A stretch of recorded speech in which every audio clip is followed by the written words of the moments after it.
Hai anakku ngger Kartomarma Swatama wonten dawuh Paman Kerpa wonten dawuh Paman Kerpa ngene ya nak ngene sing sabar wae sing wis ya lah sing durung kelakon iki ayo ditata sing becik aja nganti kedadian kang wis kelakon. Lah iki enteke wong Astina tegese padha sirna kabeh wong Kurawa saiki Pandhawa wis boyongan menyang negara Ngastina. Barengi lairipun nang Jabang bayi kang kinandhut dening Dewi Utari turun saka Abimanyu dijenengake Parikesit calon ratu yen wis dewasa ing negara Ngastina kene. Mula kang sapa iku ayo nguncupake asta marang para Pandhawa njaluk pangapura. Mengko rakya oleh pangapura karo Pandhawa malah bungaing penggali para Pandhawa wis salah gelem ngakoni salahe. Iku mengko dadine becik lan wis salah kok ora gelem ngakoni salahe. Lho, saya bek angkara murkane. Lho. Saya ndadra dadi apa? Mula kang saka iku ayo ngger bareng-bareng nyuwun pangapura karo para Pandhawa wis sing wis ya wis sing durung ae ayo ditata nak aku wong tuwa jenenge wong tuwa Kartomarma yo lho nang diare iki yo wajibe tutur-tutur. Wah, duh. Swatama lho. Weladalah kok gak nggugu atur wong tuwa.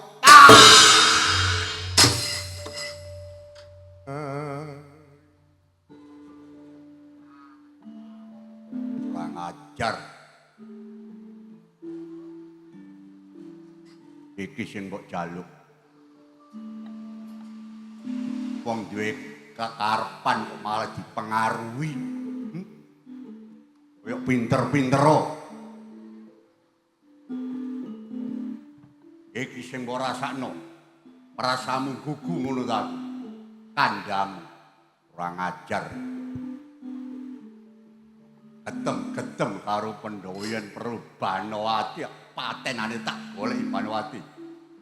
Ayo Yai andum gawe menyang negara Ngastina nglakoni dedemitan, nglakoni dadi pandu, dadi maling, aja nganti kawastara, aja nganti kademangan marang sapa wae senajan siadi duwe karep bisa kasembadan pun Kakang yoga bisa kasembadan. Yo Kakang, ayo padha sewang-sewangan yen wis kanthi ana Ngastina mengko mbuh apa kang dilakoni apa kang ditindakake karo awake dhewe.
wonten papan kuda mangendra lo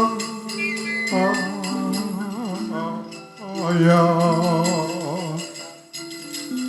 jumyak kewang ngawat tapa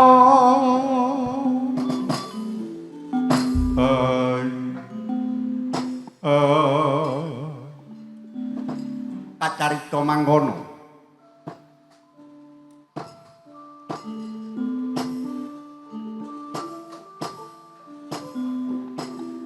ing satunggiling dalu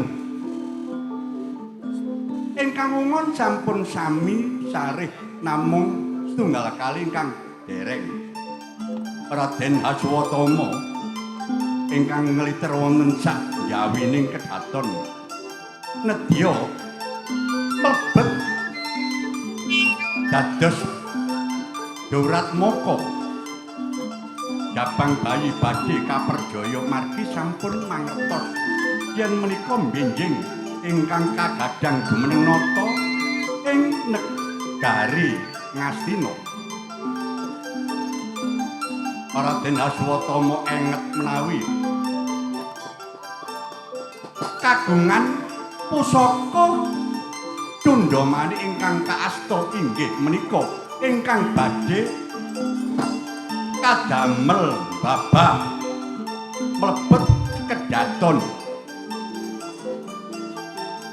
pusaka Cundamani menika katiyasanipun linangkung kenging kagem damel urung-urung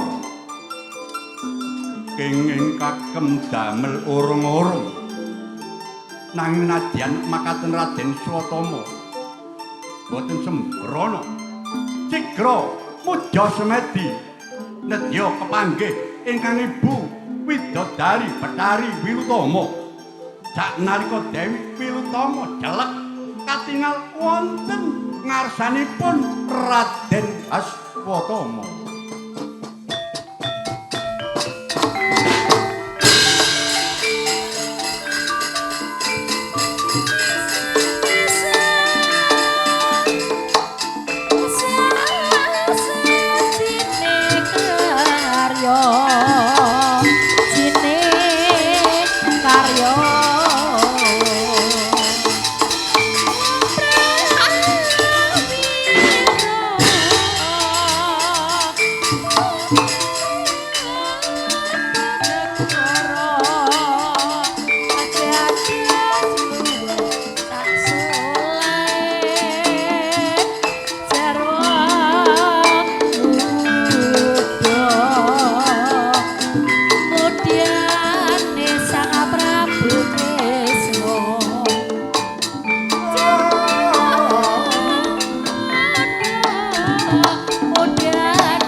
Galeng dipadu kotos-kotos anakku ngger Bambang Swatama kula wonten dawuh Kanjeng Ibu sumengkeming pangabekti kula mugi katur ya wis tak tampa ana parigawe apa ngono nyambat parang pun Ibu Bathari Wirutama kula Swatama duh Kanjeng Ibu kula gadah kekajengan kula kepingin perjaya kunang jabang bayi ingkang linarake dening Dewi Utari turun Abimanyu ingkang nami Bambang Parigesit.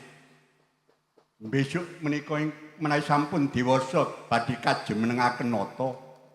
Pramila Kanjeng Ibu kula nyuwun sabiyantu panjenenganipun Kanjeng Ibu Bathari Wirutama.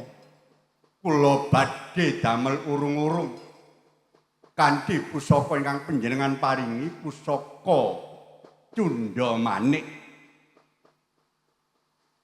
Duh Ibu, umpami wonten beting urung-urung menika rak nggih sanget peteng dedet lelimungan. Kados pundi saged pajar lancar anggen kula damel urung-urung. Ibu patopan anakku nggih aja kuwatir. Sutama pertindakno tancepno kanthi pusaka tundha manik yen wis aja urung-urung ta wis dadi urung-urung bakal pun ibu kang madangi saka purimu ya ngger ning welingipun ibu aja pisan-pisan awakmu noleh nang mburi ya ngger pun ibu sing gawe pajar kula kang saka iku tindak longger. Lho niki Ibu, yun tambahi pangestu Ibu.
Sampun damel urung-urung merampung badhe jemedhul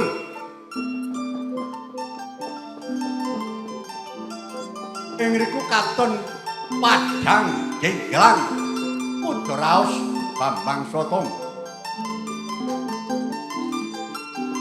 ing batos gak ngene Ibu madangi iki nganggo corote ya ora panas ya ora adem kaya penak lancar nggonku gawe urung-urung ning kulinge Kanjeng Ibu wanti-wantine ora oleh noleh nang mburi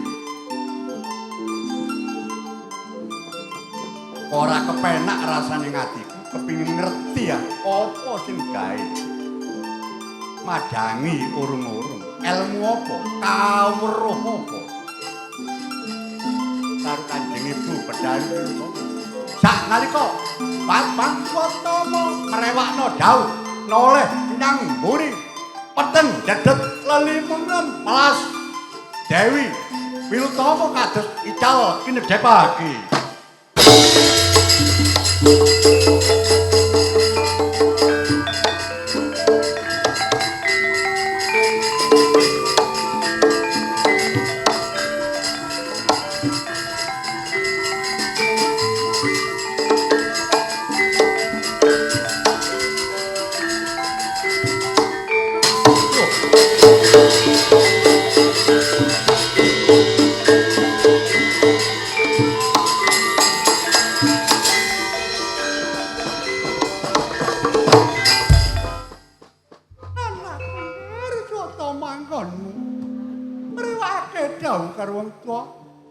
ora percaya, ora kasembadan awakmu duwe kekarepan nemoni apes Swatama.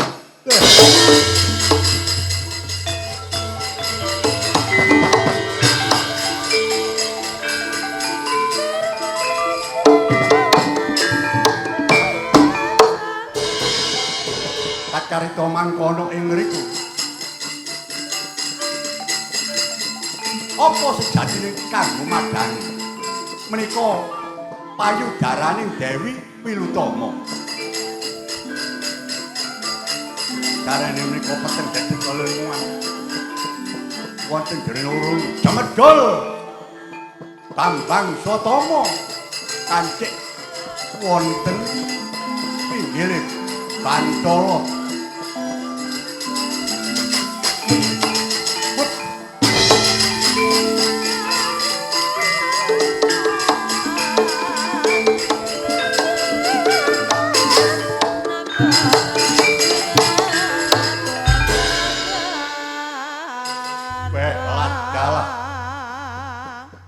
Ya, aku wis demedul.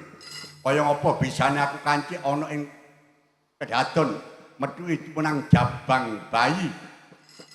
Bambang Parikesit aja nganti kawestara sapa teka mrene tak perjaya.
Satira ladak sembodo pidak-pidak kaya mendangan kepilar pawakane. Kaya ula kai kebedukan sapa iki? Oh ladalah. Durat moko wani kancik ana. Negara Ngadina. Terus to jemena ladal iki sing tak goleki. Kalau aku Bambang Swatama mati dening Bambang Swatama bapakku biyen kon pateni.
Raden Pancawala mati dening Bambang Swatama minger gulumu kurang ajar.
Dewi Siri Kandilan Sembodra Nendra kepatiya ing kene dununge patimu aja nganti aku kawastor tak bungkem cangkemmu Siri Kandi.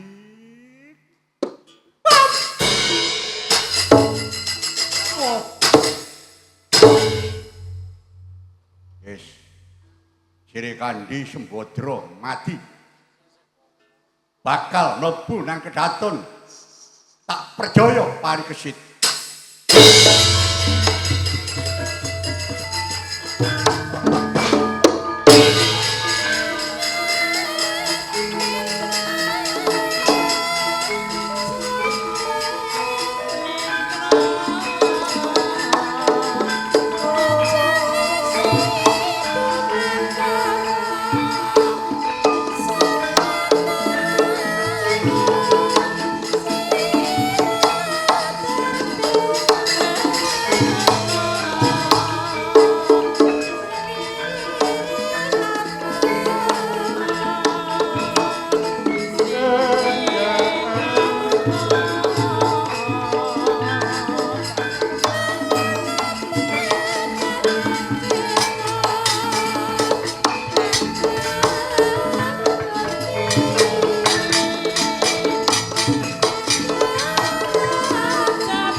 Pedang kelawan yer tumpah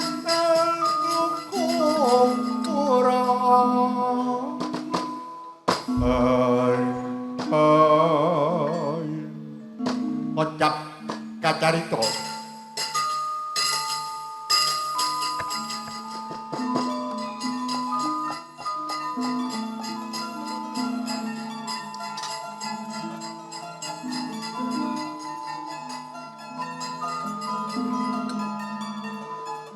Bambang Swatama sampun kancik wonten kedaton sampun celak dhateng Raden Parikesit. Kacarita mangkono pusakanipun Raden Janaka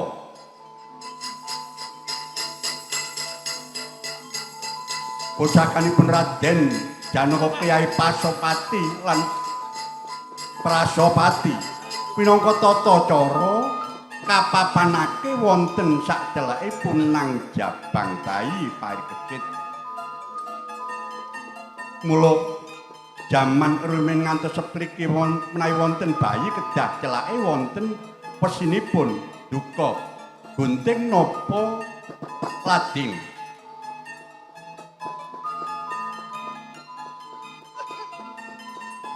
Raden Aswatama mboten priksa yen wonten pusaka Pasopati lan keris Prasopati katebak dening Swatama pucukipun ngingingit. Jajanipun Raden Swatama keblak sambat-sambat lumajar sempoyongan dipunoyak Raden Harjuna.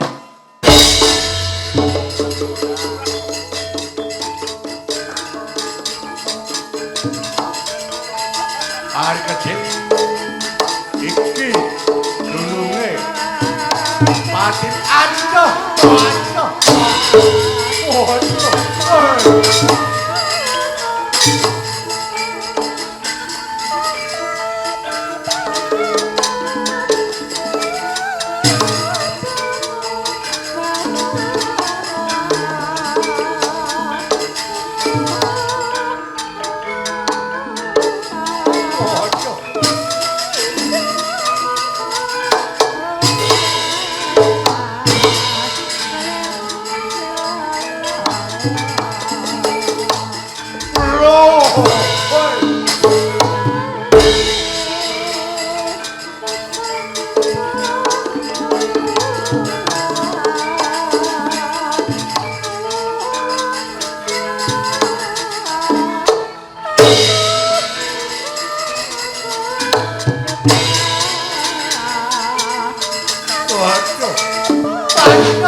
Sewer kanjeng ana kecah singop baro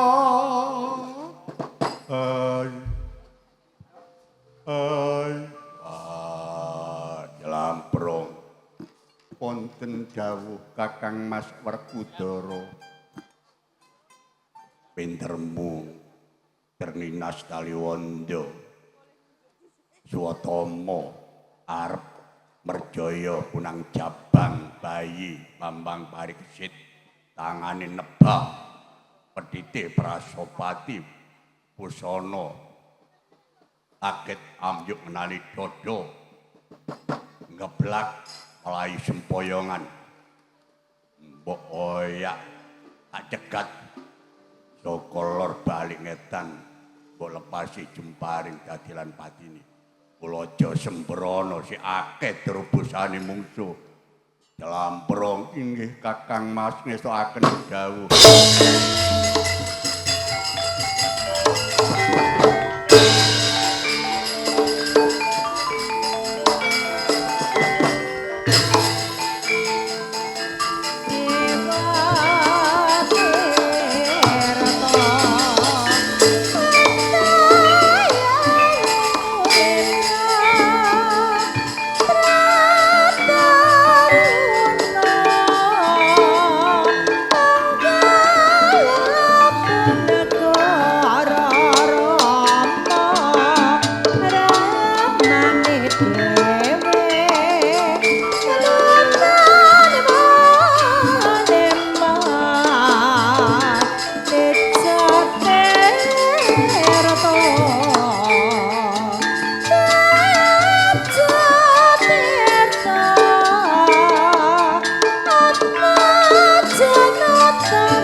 Raden Kartomarma beladal ora wangling.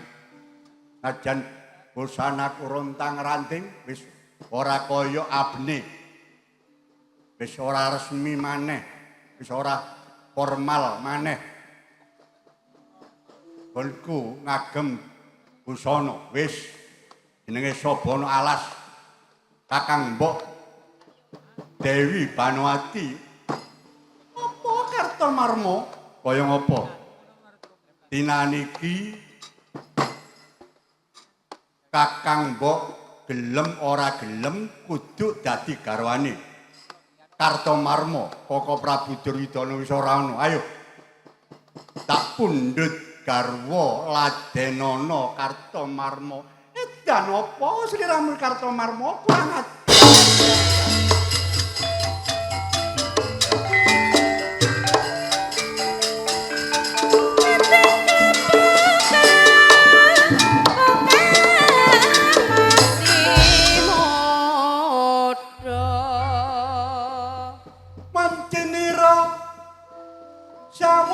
Kaluro prawane wong tinjo moya pang sumirat arsa madangi jagat benjang sampun wancenipun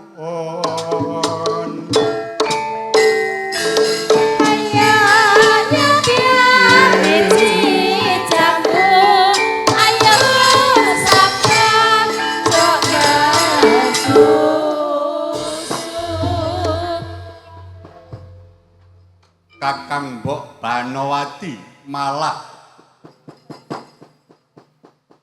mengkerik karepmu apa Kakang Mbok? Mbok anggap aku wedi karo sliramu kurang ajar. Aku ora sudi marang sliramu Kartomarma minggato iki duduk papanmu yen ora gelem lakon mati dening Kartomarma. Dorong mesti aku mbok pateni Kartomarma tak lawan sliramu.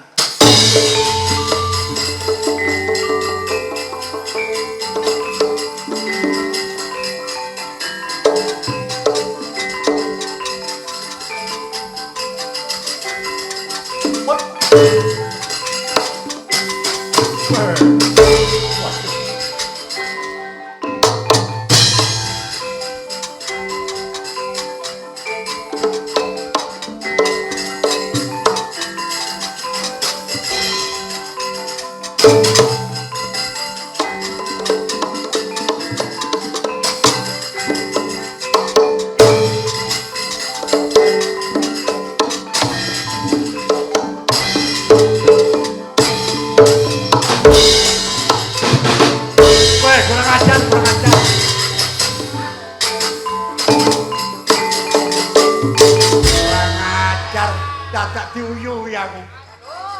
Oh, kurang ajar kacau. Wong perang ana dadak raiku diuyuhi. Wis ora dadi boyo ngopo uyu wong wedok. Kate ayu pisan aku ya tur dasare seneng. Wis yen perlu tak ombe. Iki minangka obat iki. Kurang ajar uyuhe rondo. Welah dalam kurang ajar segere. Jar kubeke gremes iki mang. Ibake nguyuh. Oh, mati Kakang Panowati bleon.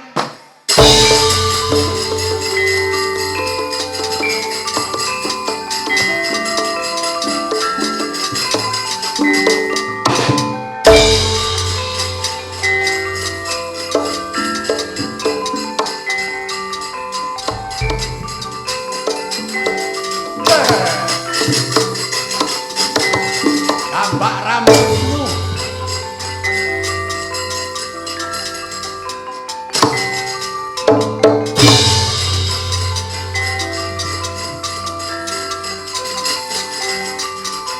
kurang ajar.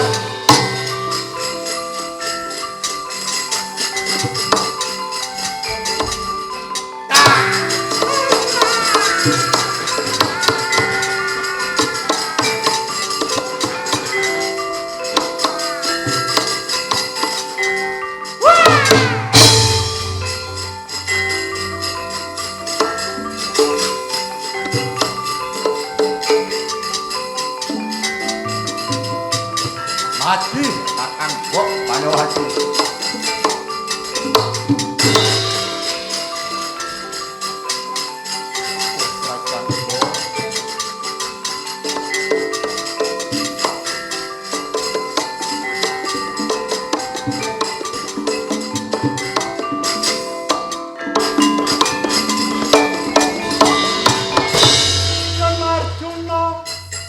Arjuna ngrawat jere kanthi mentang gendewa ngayata ana jemparing ela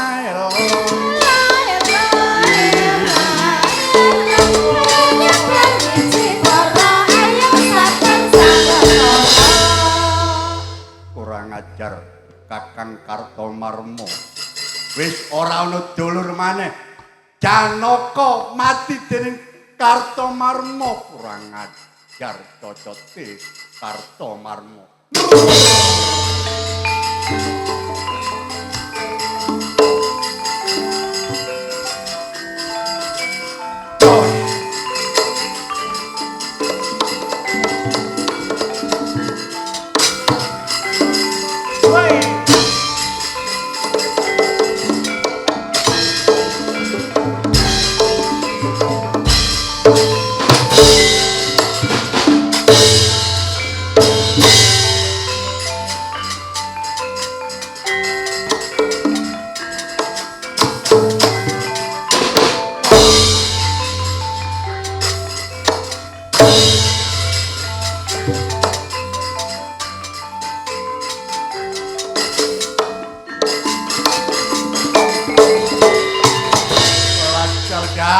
Mau kalah Kartomarma mau kalah Janaka kudu mati dening kabeh.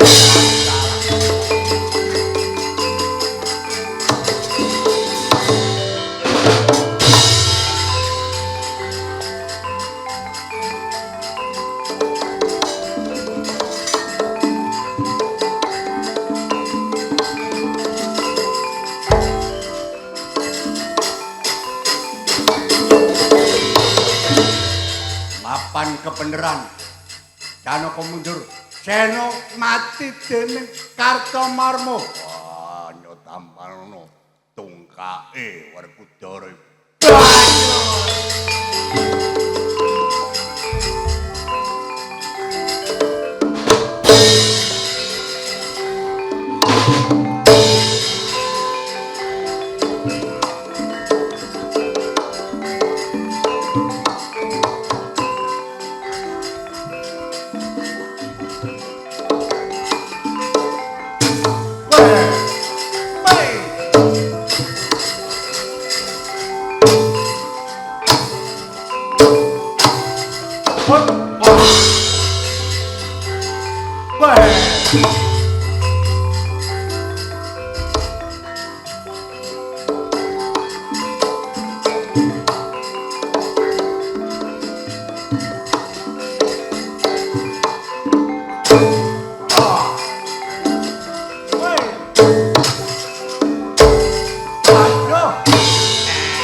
Ayo Yayi Sawetara munjake puji syukur makumpul para kadang ana negara ngasina ngenteni dewasaning parikesit menawa dewasa bakal kajumenengake Yayi ya didengersna kakangku iya padha maju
nyarengi soroting surya arsa madangit jagat sumyar sumyar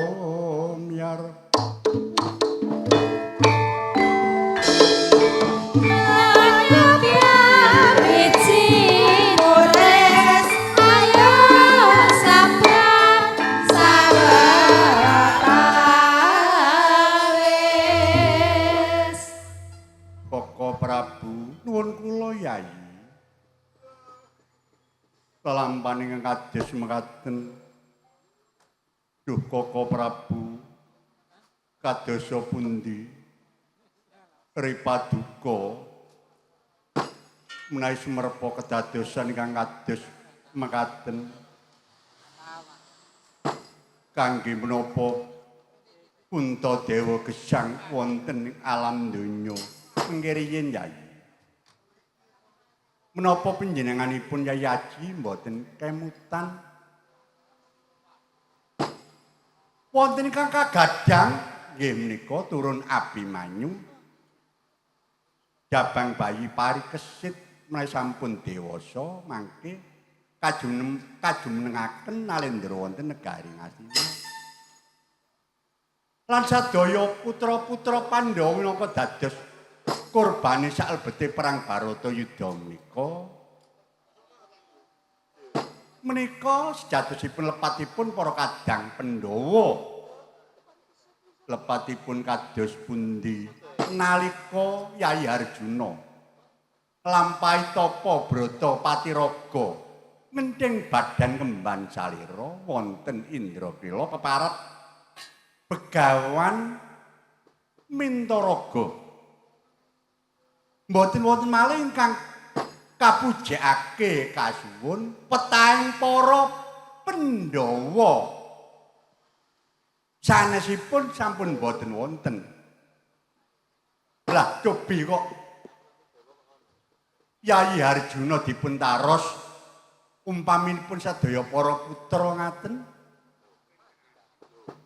Nggih, mboten dados menapa ananging namung ingkang dipun suwunaken petahing para Pandhawa benjang menawi sampun perang Baratayuda lah menika sampun kedadosan Yai.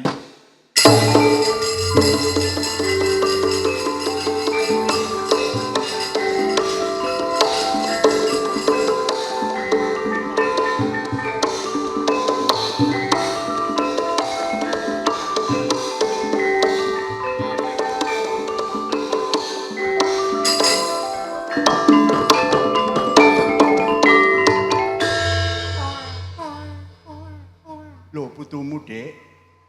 Putumu Janaka. Eyang Utari.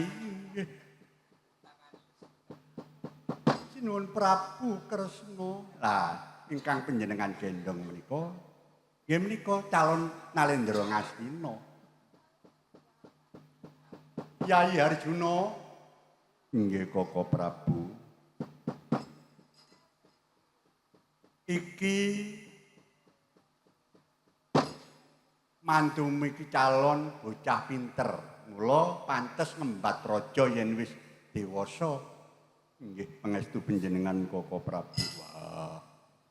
Iki sateruse kaya ngapa diterusno nganti jumeneng. Mengko ana sing terusno, engko sore. Isih ana iki engko. Mengko jumenenge parikesit terus iki. Sing nerusno dudukun Kakang. Siji maneh yaiku adikku Yohan Susilo. Dosen Unisa Surabaya. Wah, wayang kok ngomong dosen barang. Saiki beda karo biyen Yai.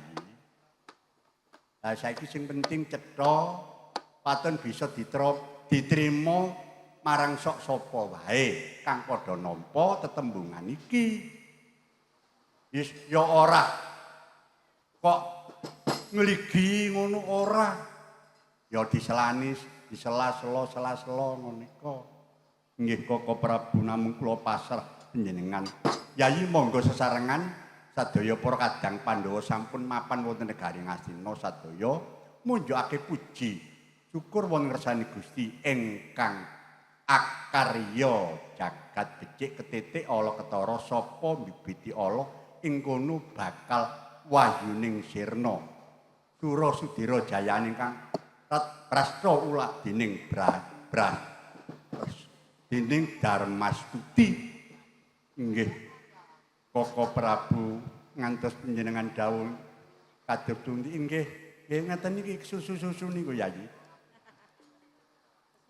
Sesa menika ngaten. Ning mboten dados menapa dipun walak-walik, wolak-walik, wolak. Nah niku. Kang Dagang gampil dipun terami. Ya wis tutupen ngono Jlidheng Kresna kakangku. Sarene menika sampun tamat. Lampahan